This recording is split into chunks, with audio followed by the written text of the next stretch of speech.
संतोष देशमुखांच्या हत्या प्रकरणी चर्चेत असलेला वाल्मिक कराड अखेर शरण. पुण्यामधल्या सीआयडी मुख्यालयामध्ये आत्मसमर्पण. वाल्मिक कराडला अटक. वैद्यकीय तपासणीच्या नंतर केज न्यायालयामध्ये हजर करण्याची शक्यता. केज पोलीस ठाण्यामध्ये कराडवरती खंडणीचा गुन्हा दाखल.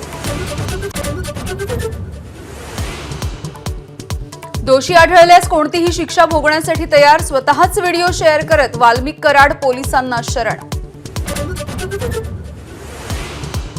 संतोष देशमुख हत्या प्रकरणामधील इतर 3 आरोपींना सुद्धा अटक करा. देशमुख कुटुंबियांची मागणी. मुख्यमंत्र्यांनी सभागृहामध्ये दिलेलं आश्वासन पूर्ण करण्याचं कुटुंबियांचं आवाहन. शरण आलेल्या आकावरही 302चा गुन्हा दाखल करा. मुख्यमंत्री फडणवीसांच्या भेटीच्या नंतर आमदार सुरेश धस यांची मागणी. संपत्ती जप्त केली म्हणून कराड शरण आल्याचाही दावा.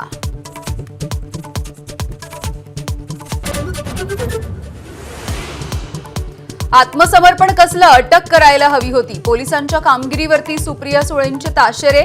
व्हिडिओ व्हायरल होऊनही आरोपी सापडत नाही, हे धक्कादायक. सुळेंची उद्विग्न खंत.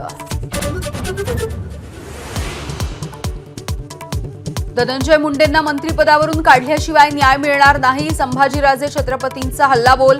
मुंडे आणि फडणवीसांच्या भेटीमध्ये काय चर्चा झाली हे समजलं पाहिजे. संभाजीराजेंची मागणी. प्रकरण दाबण्याचा प्रयत्न केल्यास राज्यभर आंदोलन करू. मराठा आरक्षण आंदोलक मनोज जरांगे पाटील यांचा सरकारला इशारा.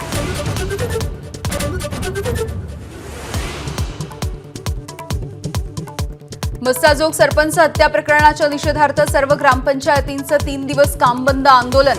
नव्या वर्षाच्या पहिल्या दिवशी सुद्धा राहणार कामकाज बंद.